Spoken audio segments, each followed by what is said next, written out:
ప్రమీల మీద ఇంట్లో వాళ్ళందరూ కలిసి నిందలు వేస్తూ ఉంటారు.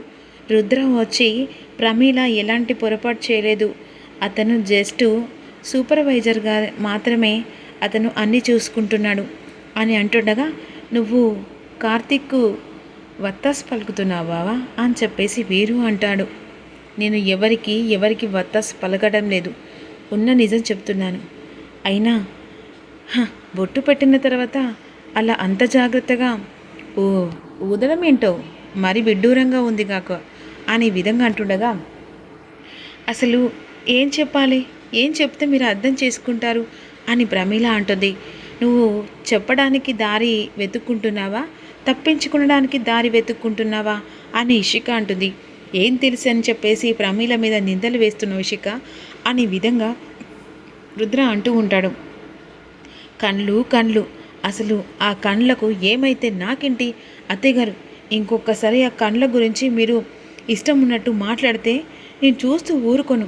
వాని కండ్లు అలాగే ఏదో యాక్సిడెంట్ అయ్యి మళ్ళీ కండ్లు పోతాయి. ఇంకొకసారి కండ్ల గురించి మాట్లాడితే మర్యాద ఉండదు. ఏంటి ఆ కండ్ల గురించి, వాడి కళ్ళ గురించి నేను మాట్లాడితే నాకు మర్యాదగా ఉండదా అనే విధంగా శకుంతల అంటూ ఉంటుంది. ఈలోపు వెంటనే, పెద్దమ్మ ఒక్కసారి నేను చెప్పేది విను, ఆ కండ్లు ఎవరియో కాదు, ఆ కండ్లు భాను కండ్లు అని చెప్పేసేసరికి ఒక్కసారిగా శకుంతల, విజేంద్రవర్మ అందరు షాక్ అయిపోతారు. ఏమంటున్నావు రుద్ర, అవి భాను కండ్లు? ఆ రోజు భాను చనిపోయినప్పుడే భాను డాక్టర్లకు ఈ విధంగా చెప్పాడట, నా అవయవాలు వేరే వాళ్లకు అవసరం పడితే ఖచ్చితంగా వాళ్ళకి డొనేట్ చేస్తానని చెప్పేసి సంతకం పెట్టాడట. అనుకోకుండా కార్తీక్ యాక్సిడెంట్ జరిగింది. కార్తీక్ భాను కళ్ళు పెట్టారట. ఈ విషయం నాకు రీసెంట్గానే తెలిసింది. అందుకనే కార్తీక్కి ఇక ఒక ఫ్రెండ్ లాగా ఆ కళ్ళు తన భర్తవి అని చెప్పేసి కాస్త కళ్ళ దగ్గర జాగ్రత్తగా చూసుకుంటుంది. అంతే ఉద్దేశించి, కానీ ఏ అభిప్రాయం తనకి లేదు. దాన్ని అపార్థం చేసుకొని మీరందరూ కలిసి ఇక ఈ విధంగా తనని బాధ పెడుతున్నారు అని అంటుండగా ఒక్కసారిగా విజేంద్రవర్మ, అంటే కార్తీక్ కండ్లు మన భాను కండ్లా? అవును పెదనాన్న, అవి మన భాను కండ్లు అని చెప్పేసరికి శకుంతల షాక్ అయిపోతుంది. ఇదో కొత్త నాటకమా? కొత్త నాటకం ఏంటి? కొత్త నాటకం లేని క్రియేట్ చేయడం అది నీకు మాత్రమే సాధ్యమవుతుంది వీరు అని విధంగా అన్న తర్వాత, అవి నా కొడుకు కళ్ళ అని శకుంతల చాలా సంతోషపడుతుంది. అయ్యో అని చెప్పేసి కాస్త బాధపడుతుంది. ఈలోపు అనుకున్నట్టుగా ఇక మరోవైపు ఈ ఇంట్లో తనకి కాస్త బ్యాడ్ నేమ్గా వచ్చినట్టుగా ఆలోచిస్తూ ఉంటుంది ఇషిక. వెంటనే అందరి మనసులో నేనంటూ ఒక స్థానాన్ని పొందాలి. ఇప్పుడు ఎలాగైనా ఈ ఇంటికి కోడలుగా తను పెత్తనం చేస్తూ ప్రతి ఒక్క బాధ్యత నేను చూసుకుంటున్నాను విర్రవీగుతున్నాను కదా, అందుకే ఇక్కడి నుంచి నేనేంటో సత్తా చూపిస్తాను అనే విధంగా పొద్దున్నే లేచి ఇషిక దేవుడికి హారతిచ్చి పూజ చేస్తూ ఉంటుంది. ఇక అందరూ హాల్లోకి వచ్చేసరికి షాక్ అయిపోతారు.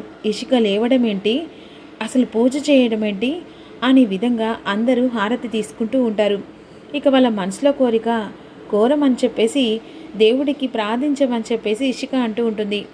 ఇక ఇదిలాగా ఉండగా ఏంటి అందరూ ఒకే చోట ఇక నిలబడ్డారు, ఏం జరుగుతుంది అని చెప్పేసి వచ్చేసరికి ఇషిక, ఏంటి ఇషిక, అసలు నువ్వేంటి దేవుడికి పూజ చేయడం ఏంటి, ఏదో బలమైందన్నట్టు ఉంది. సరే ఏం కోరిక కోరుకుంటున్నావో నాకు తెలియదు, కానీ ఖచ్చితంగా ఆ దేవుడు నీకు హెల్ప్ చేయాలి. బావగారు ఇక మీరు కూడా హారతి తీసుకోండి. రుద్ర, గంగా ఛాంపియన్స్లో గెలవాలని ఇక కోరుకో అని చెప్పేసరికి ఈ లోపు ఇషిక హారతిస్తుండగా హారతి కొండెక్కుతుంది. ఒక్కసారిగా అది చూసి, అదేంటి ఇలా హారతి కొండెక్కింది అంటే బావగారు కొంపదేశి గంగకి ఏదైనా ప్రమాదం వచ్చిందా, జరగబోతుందా ఏంటో అని విధంగా అంటుండగా కంగారు పడుతూ ఉంటాడు రుద్ర. అనుకున్నట్టుగా బాక్సింగ్ ట్రైనింగ్ తీసుకొని కారులో చాలా టైర్డ్ అయిపోతుంది, పడుకుంటుంది.